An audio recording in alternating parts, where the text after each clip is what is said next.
السلام عليكم ورحمة الله.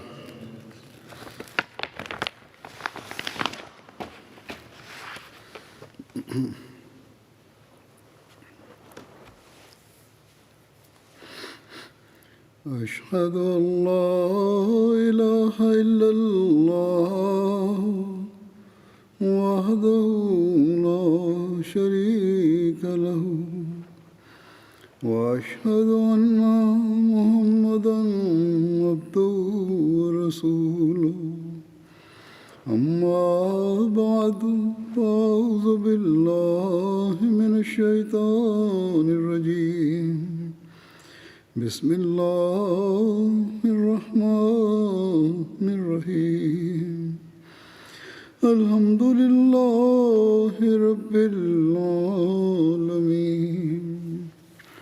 الرحمن الرحيم مالك يوم الدين إياك نعبد وإياك نستعين اهدنا الصراط المستقيم صراط الذين أنعمت عليهم غير المغضوب عليهم ولا الضالين.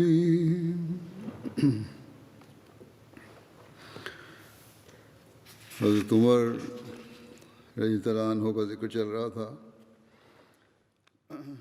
J'évoquais Sayyidina Omar radhiyallahu anhu dans mes précédents sermons.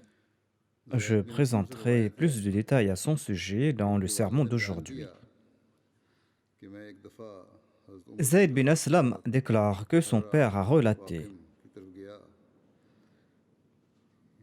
Une fois, je suis parti à Harra Wakim avec Omar bin al-Khattab. Il s'agit d'un endroit situé entre les deux Harra. Harra signifie une terre noire rocailleuse. À l'est de Médine se trouve Harra Wakim, également connu sous le nom de Harra Banu Qurayza. Et le second est nommé Haratul Wabra, situé à 5 km à l'ouest de Médine. Le narrateur rapporte: Je me suis rendu là-bas, et lorsque nous sommes arrivés à Sarar, il y avait un feu qui brûlait dans un endroit. Sarar est également situé à 5 km de Médine. Omar bin Khattab a déclaré: Ô Aslam, je pense que ce sont des voyageurs qui se sont arrêtés là en raison de la nuit et du froid. Viens avec moi. Ainsi, nous avons marché rapidement et nous nous sommes approchés d'eux et nous avons vu une femme avec quelques enfants et un chaudron sur le feu. Ces enfants pleuraient en raison de la faim. Omar lui a dit: Assalamu alaikum, aux gens de lumière. Il ne souhaitait pas dire aux gens du feu, mais aux gens de la lumière. La femme a répondu: Wa alaykum salam. Omar lui a demandé: Est-ce que je peux me rapprocher? La femme a répondu: Venez si vous avez de bonnes intentions, sinon partez.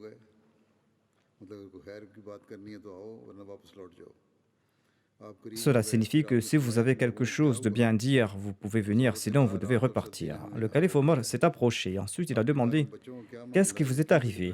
La femme a répondu: La nuit et le froid nous ont retenus ici. Omar a demandé: Quel est le problème avec ces enfants? Pourquoi est-ce qu'ils pleurent? La femme a répondu: En raison de la faim. Le calife Omar a demandé: Qu'est-ce qu'il y a dans cette marmite? La femme a répondu qu'il n'y a que de l'eau dans cette marmite et j'essaye de réconforter les enfants jusqu'à ce qu'ils s'endorment. Allah décidera entre nous et Omar. Omar a répondu: Que Dieu ait pitié de toi, ô femme. Comment Omar peut-il connaître votre état? Elle a répondu: Il est responsable de nos affaires, mais il nous ignore. Aslam, qui était avec Omar, a déclaré: Omar est venu vers moi et il m'a dit: Accompagne-moi. Puis nous sommes partis à la Darul Daqiq très rapidement. Le calife Omar avait construit un bâtiment appelé Darul Daqiq à son époque, dans lequel on avait entreposé de la farine d'orge, des dattes et des raisins secs et d'autres nécessités de voyage dont pourraient avoir besoin les voyageurs. Il avait aussi construit des auberges pour les voyageurs sur les routes entre Médine et la Mecque. En tout cas, il a fait sortir un sac de céréales et un bidon d'huile. Il a dit, fais-moi porter cela. Aslam déclare, je lui dis que je le porterai à sa place. Mais le calife Omar m'a dit à 2 ou 3 reprises, place ceci sur mon dos. Je lui répétais que je le ferai à sa place. En fin de compte, le calife Omar a déclaré, tu ne comprends pas, porteras-tu mon fardeau le jour de la résurrection? Puis j'ai chargé ce sac sur son dos. Ensuite, il a pris le sac sur le dos et il a marché d'un bon pas et je me suis dépêché derrière lui et nous sommes arrivés tout près de cette femme. Il a descendu le sac et il en a fait sortir de la farine. Et il a dit à la femme, place-le lentement dans la marmite, moi je la tournerai pour toi. Selon un autre récit, Omar aurait dit, place-y de la farine lentement, je vais préparer du harira pour toi. Ensuite, il a commencé à souffler sous la marmite pour attiser le feu. Aslam, le narrateur, relate que Omar radhiyallahu anhu avait une grande barbe qui était épaisse et qu'il a vu de la fumée en sortir. C'est-à-dire que la fumée montait et elle lui tombait sur le visage et passait à travers sa barbe. Lorsque le repas était cuit, il a fait descendre la marmite et il a déclaré, apporte-moi un récipient. La femme a apporté une grande assiette. Omar a placé de la nourriture dedans. Il a dit, donne cela aux enfants, je vais l'étaler pour toi afin que le repas se refroidisse.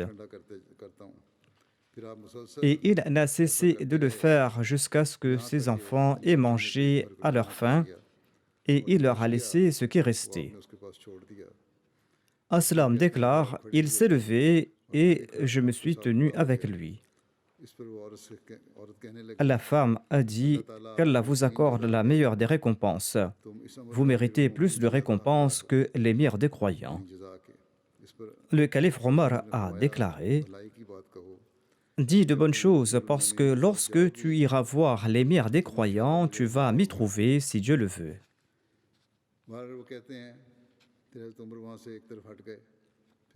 Le calife Omar s'est éloigné de là et il s'est assis face à cette femme.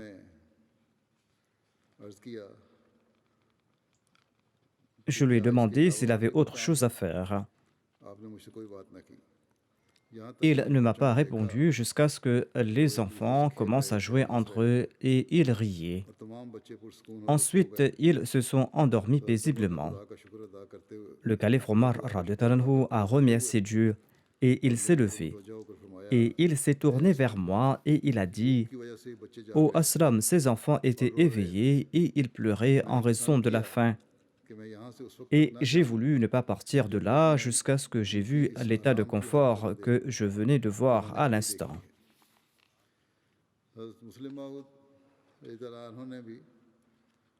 Hazrat Muslim Maud radhiyallahu anhu a également relaté cet incident. Il déclare à ce propos, il incombe à l'État islamique de répondre aux besoins des nécessiteux.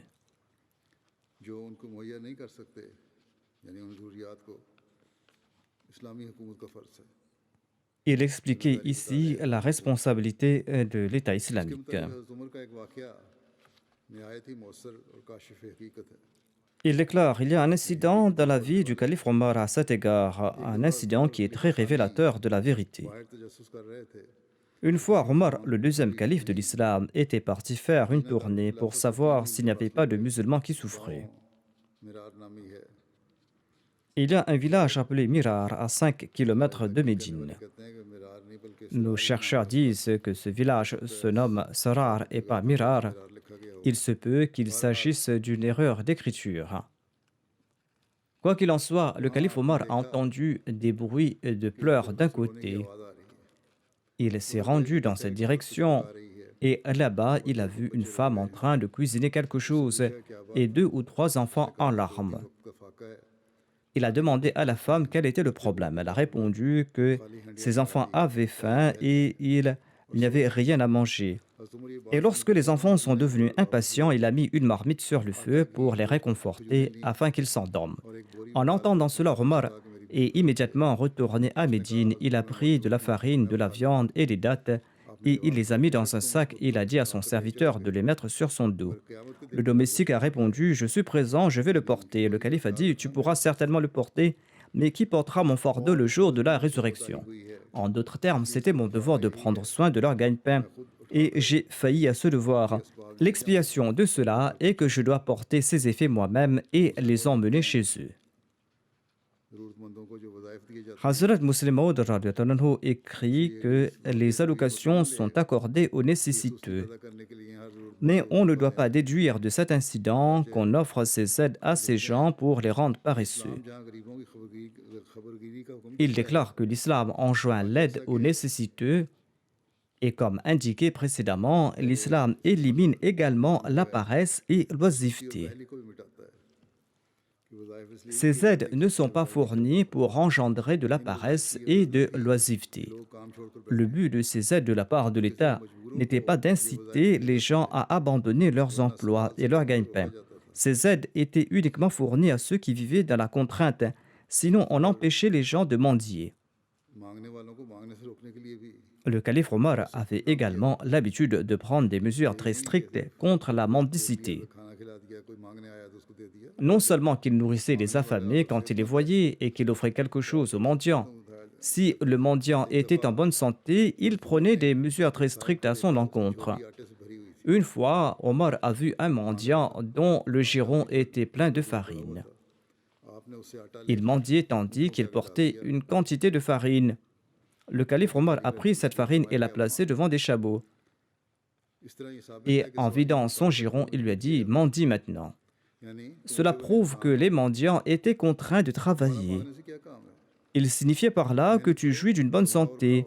Pourquoi est-ce que tu mendies? Il faut travailler dur, il faut gagner ton pain à la sueur de ton front. Et si tu mendies de nouveau, tu seras traité de la même manière. C'est-à-dire, je vais te déposséder et je vais placer tout ce que tu possèdes devant les animaux. La plupart des mendiants mettent en exergue cet unique exemple et le comportement du calife Omar à l'égard des nécessiteux. Mais ils ne prennent pas en considération la rigueur avec laquelle l'islam interdit la mendicité, ainsi que la pratique du saint prophète Mohammed paix soit lui et la pratique de Omar qui avait suivi l'exemple du saint prophète Mohammed paix soit lui. Relatant cet incident dans un autre endroit, Hazrat Muslim Maud déclare: Les grands rois de ce monde tremblaient de crainte en raison de l'aura qu'inspirait le calife Omar. Les royaumes de César et de Khosroès tremblaient, mais d'autre part, dans une nuit obscure, voyant les enfants d'une femme bédouine affamée, un homme noble comme Omar a tremblé et il a chargé un sac de farine sur son dos. Il a pris une boîte d'huile sous les bras et il est parti à leur rencontre et il n'est pas revenu avant d'avoir cuisiné un repas de ses propres mains et après avoir nourri ses enfants et après les avoir endormis. Aslam, l'esclave affranchi de Omar relate ceci.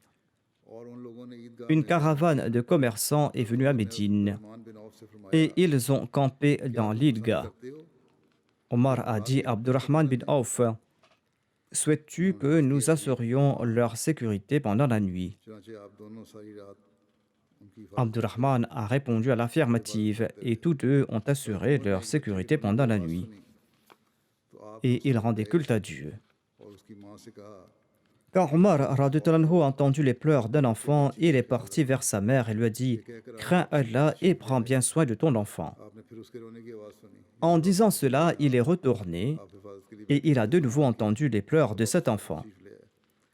Il est retourné là où il était assis pour assurer la sécurité et il a de nouveau entendu les pleurs de l'enfant. Il est retourné voir la mère et il lui a répété la même chose avant de retourner. Et vers la fin de la nuit, quand il a entendu les pleurs de l'enfant, il est parti voir la mère et il lui a dit que tu es une mère très insouciante. कि मैं देखता हूँ कि Ton सारी रात enfant पानी était में agité toute la nuit et tu n'as rien fait. उसने कहा उस औरत ने कहा La femme a répondu au serviteur d'Allah, दूध के अलावा je tente de lui offrir d'autres aliments que le lait, mais il refuse d'en consommer. कहता दूध Il ne veut que du lait. आपने पूछा वो क्यों Omar a demandé pourquoi cela. क्योंकि हज़रत La femme a répondu parce que Omar accorde une allocation uniquement aux enfants dont l'allaitement est terminé.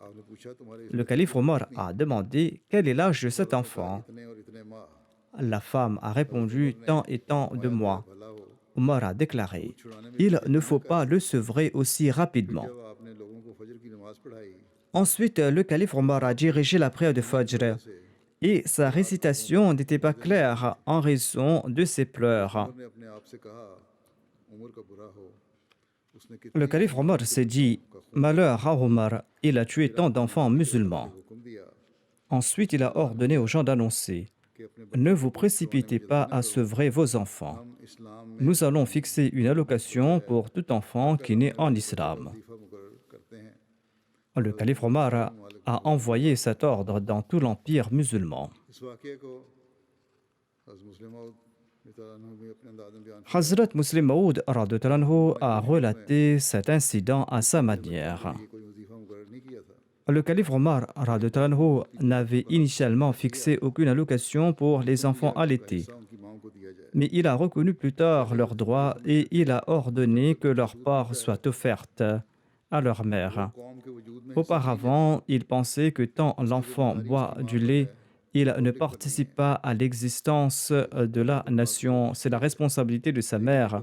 Il n'incombe pas à l'État de le payer du trésor public. Mais un jour, le calife Omar est sorti pour sa tournée. Une caravane de bédouins est descendue en ville. Omar a entendu le cri d'un enfant d'une tente. L'enfant criait et la mère essayait de l'endormir. Lorsque l'enfant ne s'est pas calmé malgré les gifles, la mère l'a giflé encore une fois en disant que pleure pour l'âme de Omar. Le calife Omar était tout étonné et il s'est demandé ce qu'il avait à voir dans cette affaire. Le calife Omar a demandé à la femme la permission d'entrer et il lui a demandé ce qui se passait.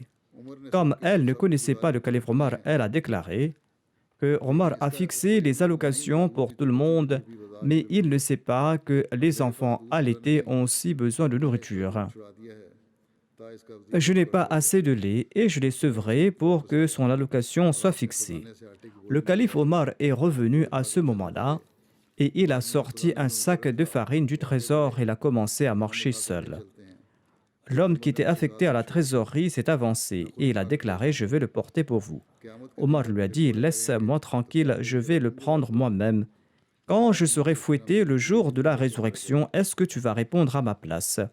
Je ne sais pas combien d'enfants sont morts à cause de moi. » तो बच्चों का भी वजीफा मुकर्रर किया Après cela, le calife Omar a ordonné qu'une allocation soit également fixée pour les enfants allaités. मसीह मौद अलैहिस्सलाम फरमाते हैं Le Messie premier d'Islam déclare que selon un hadith, कि हज़रत उमर ने मेरे बाप Amar bin Khuzayma relate que Omar radhiyallahu anhu a dit à mon père qu'est-ce qui t'a empêché de planter des arbres sur ta terre?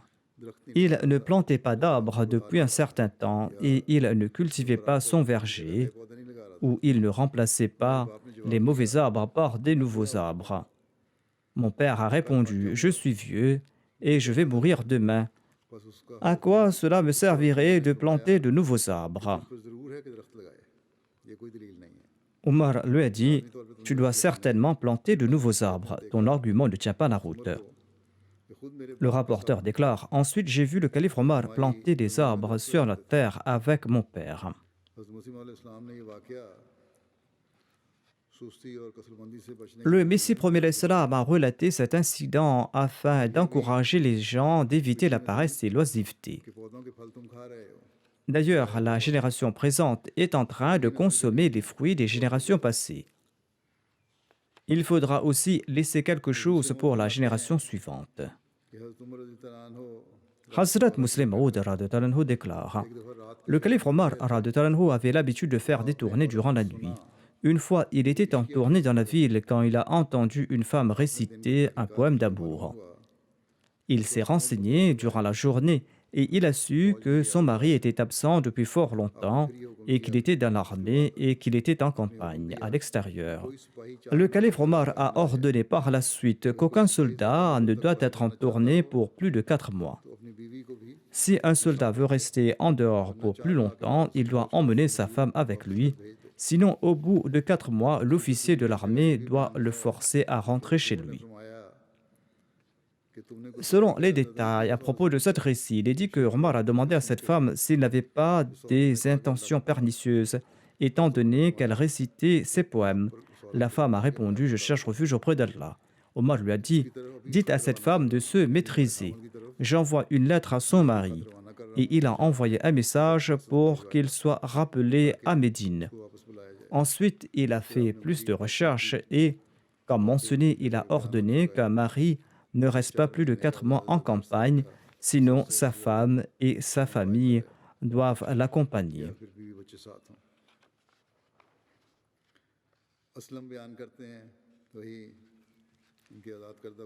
Aslam, l'esclave affranchi de Omar radhiyallahu anhu, relate que une nuit, j'ai accompagné le calife Omar à l'extérieur de Médine et nous avons vu une tente. En nous rapprochant, nous avons entendu une femme éprouver les douleurs de l'accouchement et pleurer. Omar s'est enquis à propos de son état et elle a déclaré qu'elle n'était pas de la région et qu'elle voyageait et qu'elle n'avait pas des provisions. Sur ce, Omar a commencé à pleurer et il est rentré chez lui rapidement. Il a dit à sa femme, Kulthum bin Ali, que veux-tu obtenir une récompense qu'Allah souhaite offrir? Et il lui a raconté toute l'histoire. Bien sûr, a répondu sa femme. Ainsi donc, Omar a porté de la farine et de la graisse sur son dos, tandis que Kulthum prenait les provisions nécessaires pour l'accouchement et ils sont tous deux partis vers cette femme. Kulthum est parti voir la femme et Omar s'est assis avec son mari, qui était également présent. Mais celui-ci n'avait pas reconnu le calife Omar radhiyallahu anhu, et le calife a commencé à lui parler. Quand la femme a donné naissance à un fils, Kulthum est sorti et il a dit à Omar radhiyallahu anhu: Ô émir des croyants, annoncez la bonne nouvelle à votre ami qu'il a un fils. Lorsqu'il a entendu cela, le mari de la femme s'est rendu compte qu'il était assis à côté d'une grande personnalité et il a commencé à s'excuser. Omar radhiyallahu anhu a déclaré qu'il n'avait pas besoin de s'excuser. Et Omar a offert de l'argent à cette famille, il leur a offert aussi d'autres provisions et ensuite il est rentré. Saïd bin Musayyib et Abu Salama bin Abdurrahman racontent ceci. Par Dieu, quoi qu'Omar ait dit, il l'a accompli. Quand il était temps d'être strict, il a fait preuve de rigueur, et quand il était temps de faire preuve de clémence et de compassion, il l'a fait, et il est devenu comme un père pour les enfants. Il visitait personnellement ces femmes dont les maris étaient absents, et il leur offrait ses salutations de paix à la porte. Ensuite, il leur disait: Avez-vous besoin de quelque chose? Si vous avez besoin de quelque chose, j'irai au marché et je vais l'acheter pour vous. Je ne veux pas que quelqu'un vous trompe en matière d'achat et de vente. Les femmes envoyaient leurs enfants avec lui. Omar entrait ensuite dans le marché avec une foule d'enfants difficiles à dénombrer derrière lui. Omar achetait ce dont ils avaient besoin. Quant aux femmes qui n'avaient pas d'enfants, il achetait lui-même les articles dont elles avaient besoin. Et chaque fois qu'un messager arrivait de l'armée, Omar prenait personnellement les lettres de leurs maris et il remettait à ces femmes ces lettres en disant: Vos maris sont partis combattre dans la voie d'Allah et vous habitez dans la ville du saint prophète Mohammed paix soit lui. Si vous avez quelqu'un qui peut lire cette lettre pour vous, c'est bien. Sinon, vous pouvez vous tenir tout près de la porte et je vais lire la lettre pour vous. Et Omar disait ensuite: Notre messager partira d'ici tel ou tel jour. Vous pouvez écrire vos lettres et nous vous les enverrons. Omar radhiyallahu anhu fournissait alors du papier et de l'encre à ses femmes. Et il prenait les lettres de celles qui savaient écrire et il disait à celles qui n'étaient pas capables d'écrire, voici le papier et l'encre, venez près de la porte et dictez-moi votre message. Omar radhiyallahu anhu partait dans chaque maison et il prenait leurs lettres, les lettres qu'avaient écrites ces femmes pour leurs maris et il les envoyait.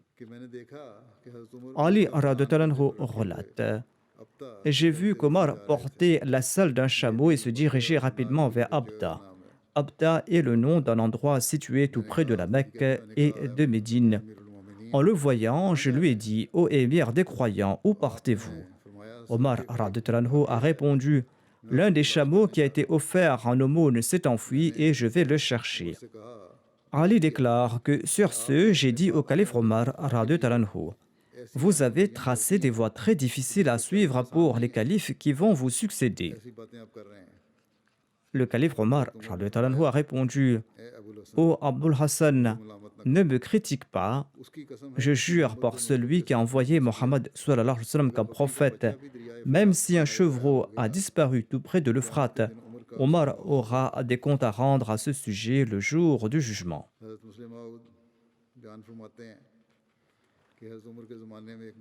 Hazrat Muslim Maud radhiyallahu anhu déclare: à l'époque du califat d'Omar, un musulman marchait la tête baissée. Le calife Omar pensait qu'il avait peut-être reçu une triste nouvelle ou peut-être qu'il éprouvait des difficultés et c'est pour cette raison qu'il avait la tête baissée. Le calife Omar a soulevé son visage avec son poing et il a déclaré: c'est l'époque des victoires de l'islam et pourtant toi tu as la tête baissée. En d'autres termes, c'était une ère où Dieu avait accordé la victoire à l'islam et même s'il éprouvait quelques difficultés, il n'était pas nécessaire de baisser la tête comme ça. Omar a déclaré: Dieu a accordé la victoire à l'islam et le monde peut dire ou faire ce qu'il souhaite. Si tu as une foi absolue que l'islam sera victorieux, il n'y a pas besoin de pleurer sur des problèmes mineurs.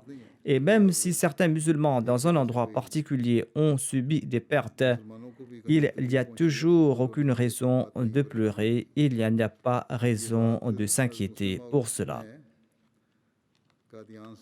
Hazrat Musa Maud radhiyallahu anhu a mentionné cet incident après la migration de Qadian. Le Muslim Maud radhiyallahu anhu a déclaré: un croyant ne doit pas pleurer sur ce qu'il a perdu. Même si les croyants ont subi une perte, ils ne doivent pas regarder ce qu'ils ont perdu. Ils doivent plutôt se demander pour qui ils ont perdu cela. Si quelque chose a été perdu pour l'amour de Dieu et pour le progrès de l'islam, eh bien Dieu accordera une récompense meilleure. Il ne faut pas s'inquiéter d'une perte temporaire.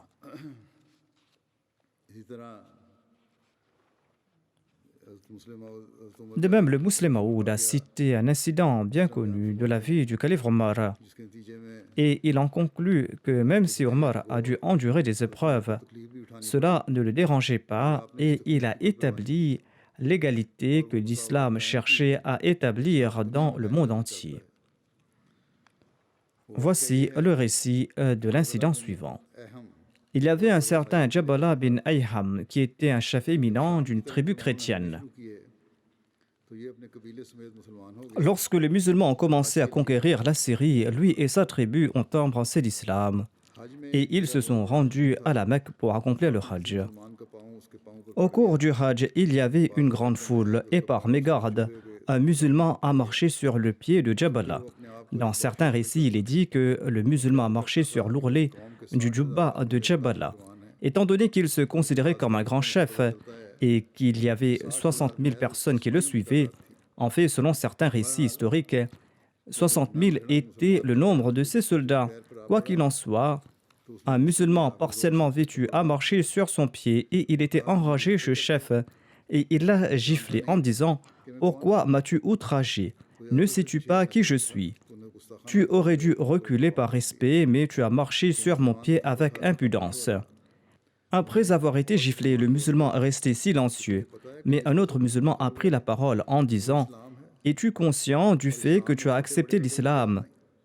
Et l'islam ne fait pas de distinction entre les gens ordinaires et les gens éminents, surtout dans cette maison, c'est-à-dire dans l'enceinte de la Kaaba autour de laquelle il effectuait des circuits. Il n'y a pas de différence entre riches et pauvres ici. Jabala a répondu, je ne m'en soucie guère. Le musulman a dit que si l'on s'en plaint à Omar, eh bien il va certainement venger ce musulman. Jabala bin Ayham a entendu cela et il était furieux. Il a dit, quelqu'un pourra-t-il gifler Jabala bin Ayham au visage? Le musulman a dit, je ne connais personne d'autre, mais c'est ainsi qu'Omar va régler la question. En entendant cela, Jabala a terminé le circuit de la Kaaba, il s'est rendu dans le rassemblement de Omar et il a demandé si une personne éminente gifle un homme ordinaire, que faites-vous en ce cas? Omar a répondu, nous demandons à la personne ordinaire qui a été giflée de gifler l'autre en retour. Jabala dit alors, vous n'avez pas compris ce que je veux dire. Si une personne importante gifle une personne ordinaire, que faites-vous en ce cas? Omar a déclaré, dans l'islam, il n'y a pas de discrimination entre les gens éminents et ordinaires. Omar a dit, Jabala, est-ce que tu as commis cette faute? Sur ce, Jabala a menti. Il a déclaré, je n'ai giflé personne et que j'avais tout simplement posé une question. Mais il est parti immédiatement et il est retourné dans son pays avec son peuple. Et ils sont devenus des apostats et il a combattu aux côtés des Byzantins contre les musulmans. Mais Omar n'en était guère inquiet.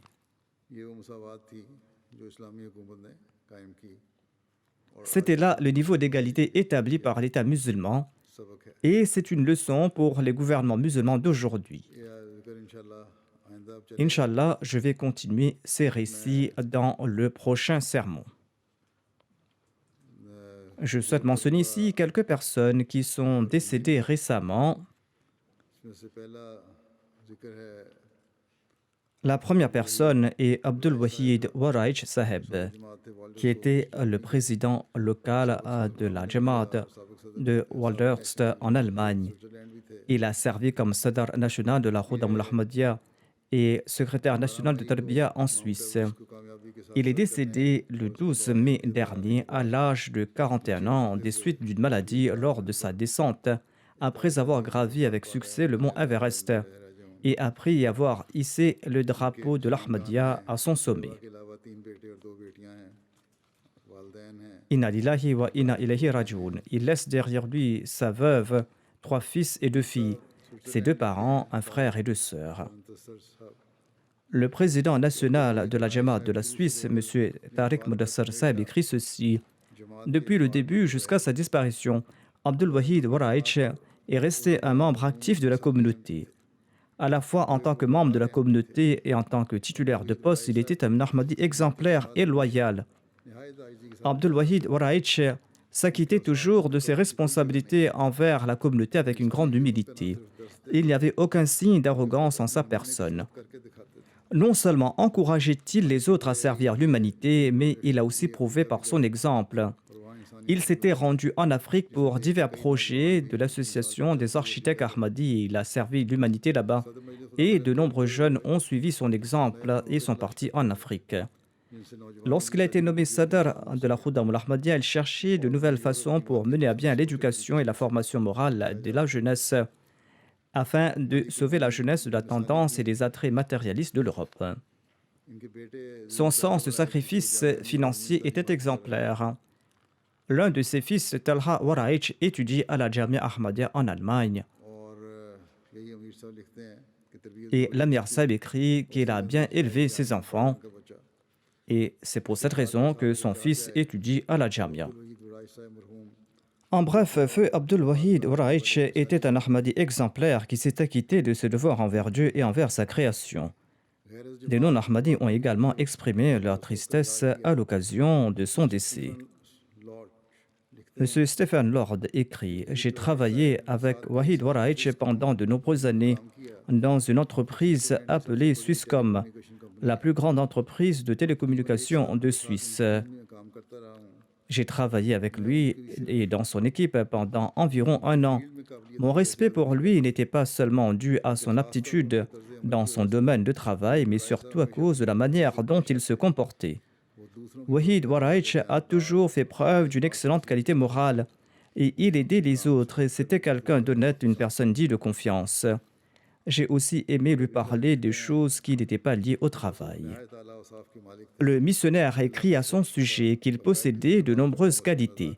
Il aimait le califat et il offrait régulièrement ses prières du vendredi à la mosquée. Et il s'efforçait également d'accomplir ses autres prières à la mosquée. Il accomplissait régulièrement ses prières de tahajjud. Le secrétaire national des finances, Rizwan Saeb, écrit ceci. Le défunt travaillait dans la branche Microsoft en Suisse en tant qu'ingénieur logiciel. Une fois, il m'a dit que la succursale de Microsoft en Suisse était en train d'être fermée et déménagée à la Silicon Valley. Et ils m'ont proposé de l'accompagner. Il fournirait toutes les facilités, ils allaient augmenter son salaire et il l'aiderait aussi pour son déménagement de la Suisse. Cependant, il a dit qu'il refusait parce qu'il ne pouvait pas laisser ses responsabilités au sein de la communauté. Il ne pouvait pas abandonner la communauté et partir aux États-Unis. Et après quelques jours, il a dit que par la grâce d'Allah, cette branche avait été achetée par une grande entreprise suisse appelée Swisscom. Le défunt disait qu'il tentait de le transférer aux États-Unis, mais Allah le Tout-Puissant a pris les dispositions ici. Et non seulement cela, mais Allah a accordé sa grâce de telle manière que son salaire a été augmenté et son salaire dépassait même le salaire de son patron.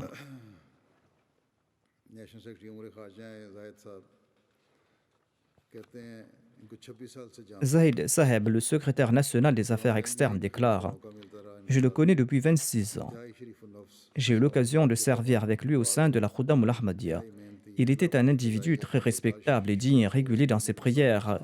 Il était régulier dans ses jeûnes. Il était dévoué au culte, très travailleur, loyal et obéissant au califat. Il était un ami très gentil et sociable. Dès sa jeunesse, il avait une disposition différente. Je ne l'ai jamais vu en colère et il n'y avait pas trace de colère sur son visage ou dans sa voix. Jamais il n'a élevé la voix ou jamais il n'a parlé d'un ton dur. Si nous commettons des erreurs, il nous prenait en aparté et il nous expliquait avec gentillesse. Il traitait tout le monde, jeune et vieux, poliment et avec le sourire. Il avait toujours un léger sourire sur le visage. Il était un exemple vivant de celui qui était prêt à sacrifier sa vie, sa richesse et son temps pour la cause de Dieu. Il a guidé de nombreux jeunes en Suisse concernant leur éducation et leur avenir. Et il a aidé des dizaines d'autres à trouver un travail. Sous l'égide de la Khuddam al-Ahmadiyya, il a créé le club de randonnée Ahmadiyya et a initié de nombreux jeunes à la randonnée. Il possédait une grande détermination. Une fois, je lui ai demandé s'il avait peur lors des randonnées. Il disait que oui, il avait peur parfois et que sa famille n'aime pas cela. Mais il avait trouvé une solution à cela quand il a rencontré le calife.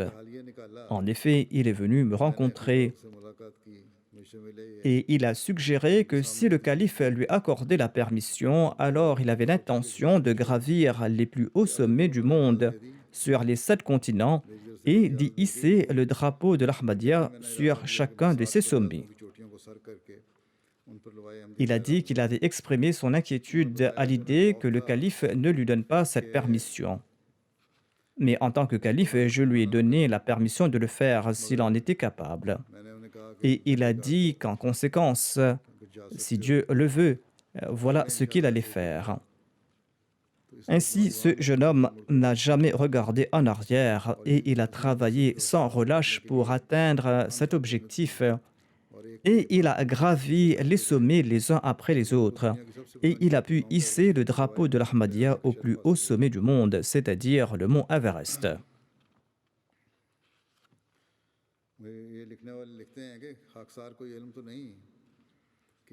La personne ajoute « Je ne sais pas si sa mort peut être considérée comme un martyr ou non, mais d'après ce que j'ai personnellement vu, je peux dire qu'il avait une telle passion pour sa foi, une passion que l'on ne trouve que chez les personnes vertueuses qui cherchent le martyr. Selon moi, il avait en effet tenté d'atteindre un objectif noble avec un grand zèle. Il a tenté de transmettre le message de l'islam et de l'Ahmadiyya, le message de l'unicité de Dieu. Il a réussi dans cette entreprise et il est retourné vers Dieu lors de ses efforts pour atteindre cet objectif.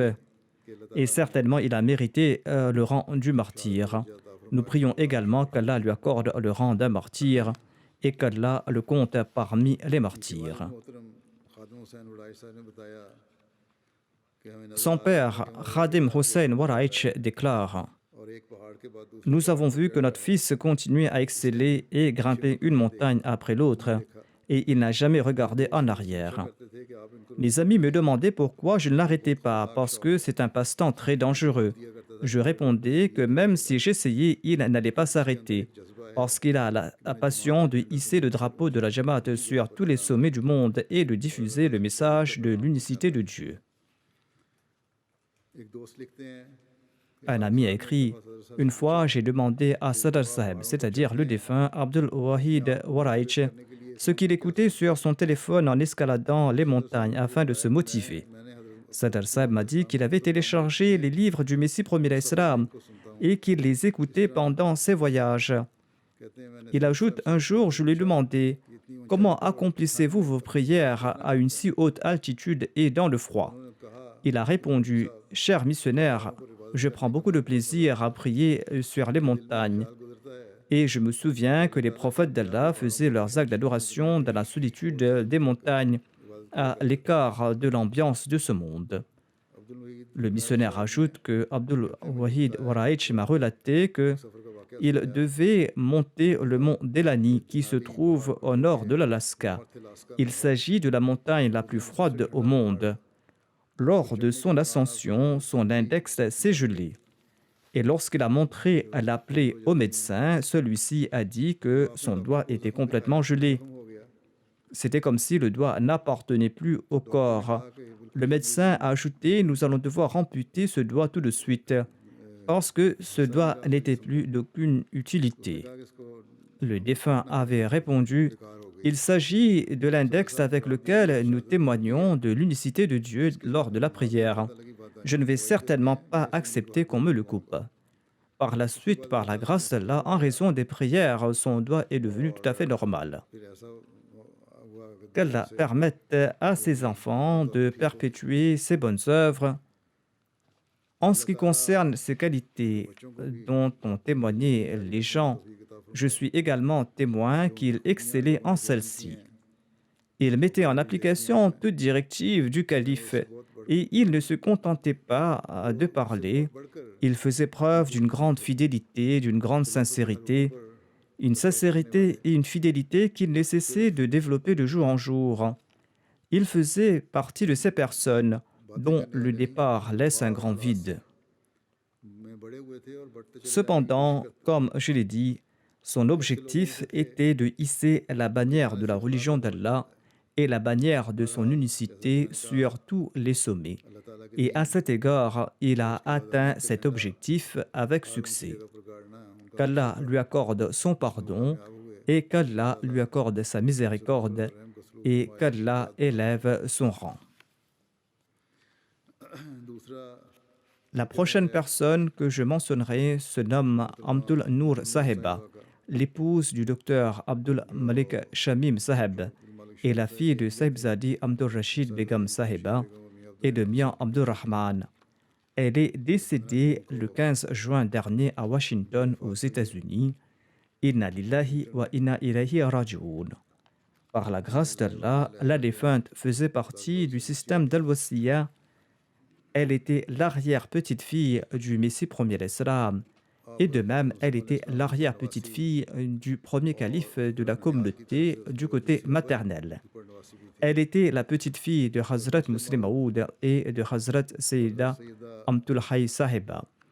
Elle était la petite-fille aussi d'un compagnon du Messie premier d'Islam, le professeur Ali Ahmad, originaire du Bihar. Comme je l'ai dit, elle a épousé le docteur Abdul Malik Shamim, qui était le fils de Molvi Abdul Baki. Allah le Très-Haut a accordé à la défunte 2 filles. Dans le sermon du Nikah, après avoir récité les versets du Saint-Coran qui sont récités lors de ce sermon, le 3e calife a déclaré que Dans ces versets qui sont cités à l'occasion du nikah, il est dit que pour la réforme des actes, il est important de dire la vérité exempte de toute forme d'ambiguïté, c'est-à-dire la qawl sadid. La majorité des souffrances et des soucis sont la conséquence de mauvaises actions et des méfaits. En ce qui concerne la relation mutuelle, ces mauvaises actions résultent du fait de ne pas dire cette vérité exempte d'ambiguïté. Si les choses sont dites de façon véridique et non ambiguë, alors il n'y aura plus de place pour un quelconque malentendu et il n'y aura pas de danger pour un quelconque écart de conduite ou un désaccord. Qu'Allah nous accorde à tous la capacité de faire de bonnes œuvres et qu'il nous permette à nous tous de réformer nos actes et qu'il nous permette d'avoir cette habitude de dire ces vérités exemptes de toute ambiguïté et que cela devient un signe qui nous distingue. Il avait 5 ou 6 autres annonces de mariage en sus de celle de la défunte. Le troisième calife a dit à propos de la défunte, il y a le nikah d'une personne pour laquelle j'ai de l'affection. Il s'agit d'une de mes filles. Il s'agit de la fille de Mia Abdurrahim Saheb et de ma petite sœur Amtur Rashid. Il s'agit d'Amtul Nour qui va épouser le docteur Abdul Malik Shamim, qui est le fils du docteur Abdul Baki. Il a ensuite déclaré, je prie qu'Allah, de par sa grâce, accorde beaucoup de joie à ce couple et aux autres 5 couples. Il a également prié pour chaque personne de ces couples et pour l'Ahmadiyya. Le troisième calife a ajouté l'intention principale doit être celle du bienfait de l'islam. L'Ahmadiyya aura la victoire suprême après une longue période d'efforts. De ce fait, il est important que chaque génération qui se succède ait une bonne éducation et une bonne mentalité. Si la grâce d'Allah n'est pas présente, alors tout effort entrepris par l'homme sera futile et ne portera pas des fruits. Je prie donc que ce mariage et les mariages qui auront lieu à l'avenir puissent renforcer l'islam et stabiliser l'islam. Sebzadi Amtul Nour Sahiba, la défunte, a eu l'occasion de servir la communauté.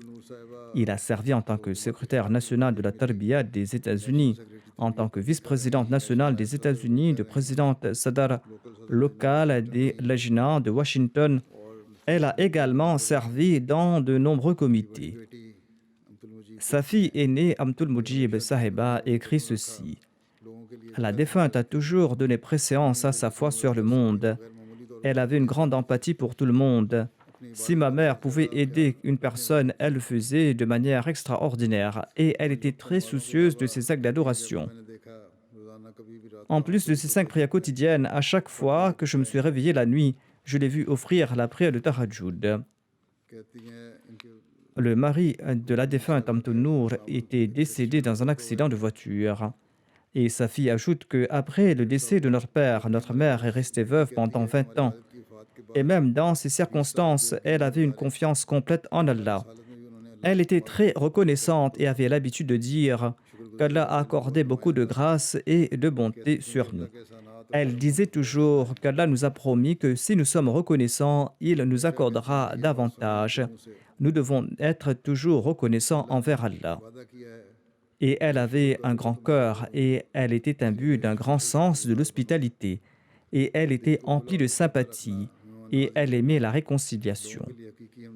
Elle ajoute, j'ai souvent entendu ma mère dire cette phrase que le Messie prophète sallam disait que la réconciliation véritable ne signifie pas que si quelqu'un souhaite se réconcilier avec vous, eh bien vous l'acceptez.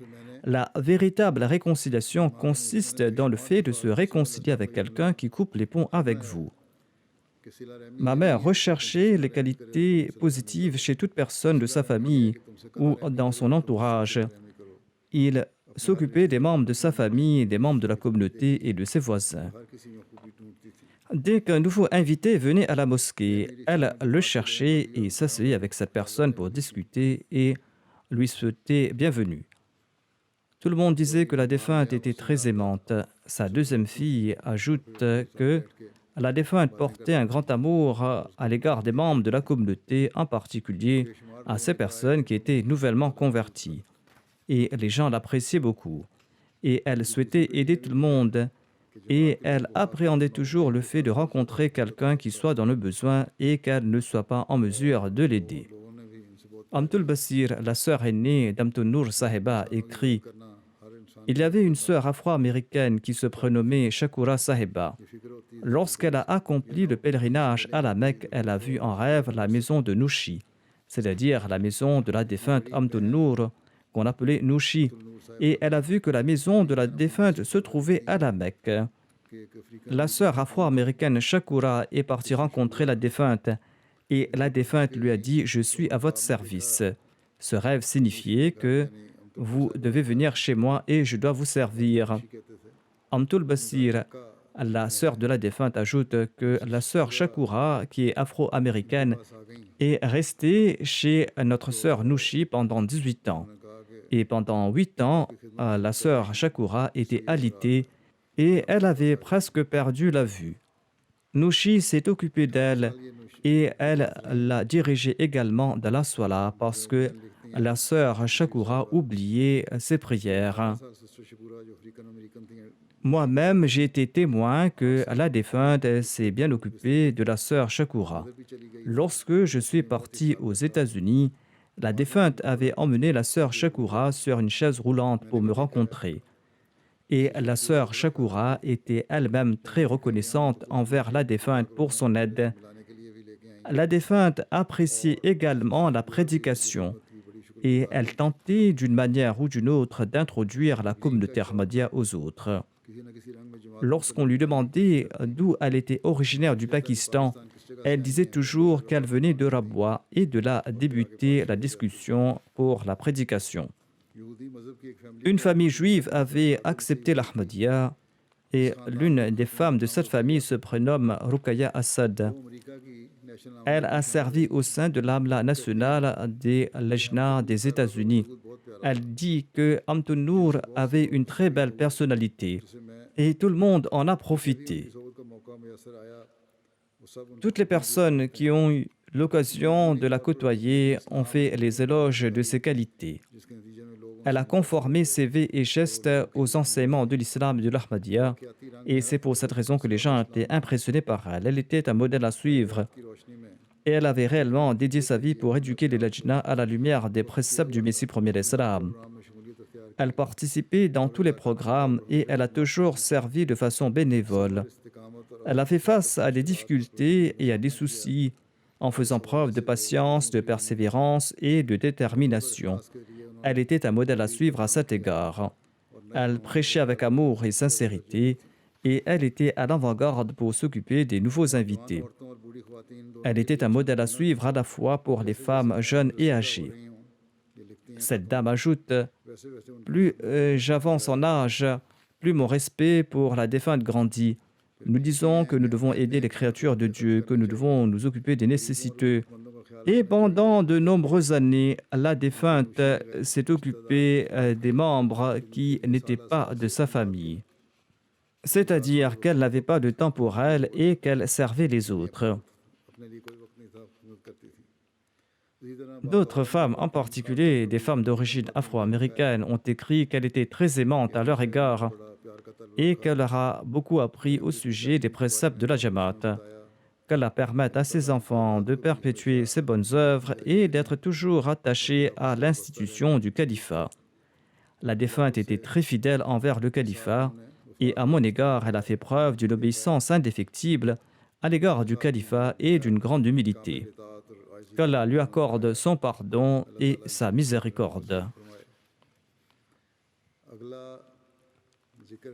La prochaine personne que j'évoquerai se nomme Bismillah Begum Sahiba, épouse de Nasir Ahmad Khan Bahadur Shah, ancien officier de sécurité de la Hifazat-e Khas.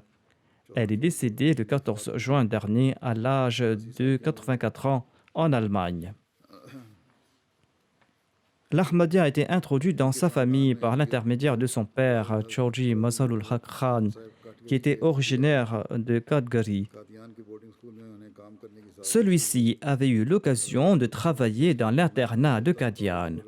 Le Messie premier d'Islam lui avait offert sa chemise en guise de bénédiction. La défunte, quant à elle, avait 5 filles et 2 fils. L'un de ses fils est Mahmoud Ahmad. Il sert comme missionnaire de la communauté. Il est également l'amir des îles Fidji. Mahmoud Ahmad, qui est notre missionnaire, écrit que après le décès de notre respecté père, notre mère payait d'abord les cotisations avec les revenus qui provenaient de ses terres. Ensuite, elle économisait la retraite de notre père et ne la dépensait pas.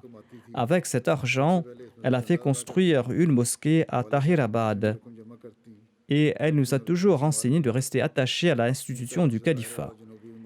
Il ajoute, après le décès de notre père, elle nous a donné à tous l'amour d'un père et d'une mère. Elle n'a jamais laissé l'absence de notre père nous manquer. À l'époque, j'étais en première année de la Jamia Ahmadiyya et elle me disait toujours que tu es un soldat de la religion et tu as dédié ta vie pour servir la religion. Tu feras tout ce que le calife te demandera de faire. Elle a répété cela jusqu'à ses derniers moments. Il ajoute, au début, depuis notre village, seul mon père était parti s'installer à Rabwa. Ainsi, les membres de notre famille, nos proches, venaient souvent du village à Rabwa et elle s'occupait d'eux avec un grand sourire et elle se dépassait pour leur offrir une bonne hospitalité en toute dignité, malgré ses moyens limités. Et elle était très soucieuse des droits des voisins et elle s'acquittait très bien de ses devoirs à leur égard. Et elle considérait mes camarades de classe comme ses enfants. Et elle me demandait d'inviter à la maison les enfants qui résidaient à l'internat et qui venaient des pays étrangers, afin qu'ils ne soient pas affectés par le mal du pays. Le fils de la défunte ajoute, les étudiants de la Jamia Ahmadiyya profitaient souvent de la gentillesse de notre mère, dont plusieurs missionnaires qui sont aujourd'hui témoins de cela. Outre les étudiants du Pakistan, il y avait de nombreux étudiants de l'Indonésie et de l'Afrique qui avaient profité de sa gentillesse. Il ajoute, la défunte distribuait l'intégralité de l'argent qu'elle avait ou bien elle offrait cela dans les fonds de la Jamaat. Et personne n'avait le courage de lui dire d'en garder également pour elle-même. Notre missionnaire n'a pas pu participer aux funérailles de la défunte en raison de ses activités sur le terrain. Comme je l'ai dit, il est missionnaire en charge de la Jamaat aux îles Fidji. Il est aussi l'émir de la Jamaat. Qu'Allah lui accorde patience et sérénité et qu'Allah accorde patience et persévérance aux autres enfants de la défunte et qu'il leur permette de perpétuer ses bonnes œuvres et qu'Allah lui accorde son pardon et sa miséricorde. Ensuite, je vais diriger la prière funéraire du colonel Javed Rushdi, qui était le fils de Chaudhry Abdul Ghani Rushdi de Rawalpindi. Il est décédé il y a peu. Inna lillahi wa inna ilayhi raji'un. Par la grâce d'Allah, le défunt faisait partie du système d'Al-Wasiyya. Après avoir pris sa retraite de l'armée, il a dédié tout son temps aux activités de la communauté. Il a servi en tant que secrétaire Ta'lim, secrétaire Waqf Jadid, secrétaire aux affaires matrimoniales et secrétaire local d'Al-Wasiyya. Il a servi au cours de 3 mandats en tant que président de Satellite Town. Il était quelqu'un qui priait beaucoup, qui était discret lorsqu'il aidait les autres. Il était empli de sympathie et il aidait les nécessiteux qui étaient en difficulté. Il était un bon gestionnaire. Qu'Allah lui accorde son pardon et sa miséricorde. Je dirigerai la prière funéraire de toutes ces personnes après la prière de Jumu'ah, Inch'Allah.